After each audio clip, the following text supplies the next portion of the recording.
ये 3 साल पहले की घटना है। हमारे पड़ोस में एक किराएदार रहता था। वह गैराज में मैकेनिक का काम करता था। वह किराएदार नास्तिक था, पर उसकी पत्नी और बच्चे धार्मिक थे।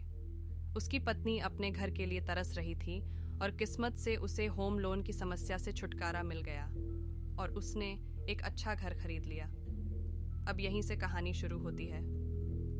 किराएदार ने अपने नास्तिक होने के कारण ना ही कोई पूजा पाठ करवाया और ना ही कोई अनुष्ठान। ऐसे ही उन लोगों ने अपने नए घर में शिफ्ट हो गए। घर जाते ही सबसे पहले उसके पति को भगवान की तस्वीर लगाते हुए हाथ में एक कील लग गई और उससे गहरा जख्म भी हो गया। करीब 7 टांके भी आए। घर में शिफ्ट होने के बाद वो आदमी कुछ दिनों के लिए बाहर चला गया। जब वह वापस आया तो उसके साथ अजीबोगरीब चीजें होने लगीं। रात को कभी कभी ऐसा लगता था कि कोई उधर से गुजर रहा है और सीढ़ियां चढ़ रहा है, और कभी कभी ऐसा लगता कि उनके बिस्तर पर उनके बगल में कोई सोया है। पर जब वह अपनी आंखें खोलकर देखता तो वहां कोई नहीं होता। 2-3 महीने बीत जाने के बाद एक दिन कुछ और हुआ। उनकी तबीयत अचानक बिगड़ गई। उन्हें अस्पताल ले जाया गया, लेकिन सभी रिपोर्ट सामान्य आई। बाद में उन्होंने अपनी पत्नी से कहा कि वह बहुत बेचैन महसूस कर रहे हैं और अपना दिमाग खो रहे हैं। उन्होंने अपनी पत्नी से कहा, मुझे नहीं पता कि मुझे अक्सर रोने का मन क्यों करता है।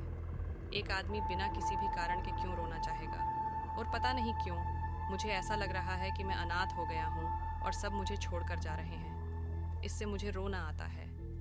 उसकी पत्नी ने कहा, तुम किस बारे में बात कर रहे हो? सब कहाँ जा रहे हैं? आप ऐसी बातें क्यों कर रहे हो? वक्त निकल गया। धीरे धीरे परिवार के सभी सदस्य उदास और खामोश रहने लगे। एक दिन एक तांत्रिक वहां से गुजर रहा था और बच्चे बाहर खेल रहे थे। अचानक वह दरवाजे के पास आकर खड़ा हो गया और बच्चों को कुछ देर देखकर उससे कहा, बच्चों, जरा अपनी माँ को तो बुलाना। बच्चे ने अंदर जाकर माँ से कहा कि बाहर कोई तुमसे मिलने आया है और तुम्हें बुला रहा है।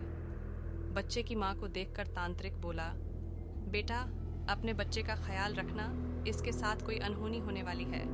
उस बच्चे की माँ ने कहा, क्या कोई अनहोनी होने वाली है? क्या आप उसे रोक नहीं सकते? तांत्रिक बोला, जो होने वाला है वह होकर रहेगा, मैं इसे रोक नहीं सकता। लेकिन जितनी जल्दी हो सके इस घर को छोड़ दें, या घर पर गायत्री मंत्र और दुर्गा सप्तशती का 9 दिनों तक जाप करें, अन्यथा आपको यहाँ पर शांति नहीं मिलेगी और आपके साथ कुछ भी बुरा हो सकता है। यह कहकर वह तांत्रिक वहां से चला गया। थोड़ी देर बाद बच्चे की माँ ने उसे किराने की दुकान से कुछ लाने के लिए भेजा। वह दुकान जो सड़क के उस पार थी, इसलिए जब बच्चा सामान लेकर वापस आ रहा था तो उसका किसी स्कूटी से एक्सीडेंट हो गया। उस बच्चे की किस्मत अच्छी थी कि उसको सिर्फ 7 ही टांके आए। जब से वह तांत्रिक कहकर गया था तब से सारे घर में डर फैल गया था। जब भी उसकी पत्नी घर में पूजा पाठ का नाम लेती तो उसका पति उसको इसके लिए मना कर देता। उसकी पत्नी की स्थिति एक तरफ कुएं और दूसरी तरफ खाई जैसी हो गई थी।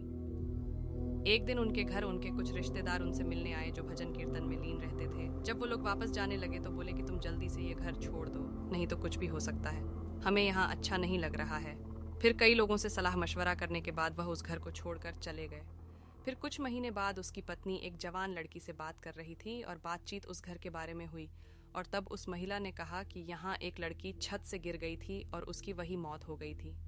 जब वहाँ एक और भी परिवार रहने आया तो एक दिन शॉर्ट सर्किट से घर में आग लग गई और वहाँ घर में रहने वाले 7 लोगों की एक साथ ही मौत हो गई थी।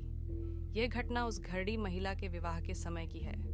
इस घटना में 7 नंबर का रहस्य क्या था वो समझ में नहीं आया, लेकिन इस घटना में एक बात सच है कि बिना मुहूर्त या पूजा पाठ के महत्वपूर्ण कार्य नहीं करना चाहिए। चाचा के हाथ में 7 टांके लगे, बच्चे के हादसे में भी 7 टांके लगे और 7 लोगों की एक साथ ही मौत। इस 7 नंबर का रहस्य कभी भी नहीं सुलझा।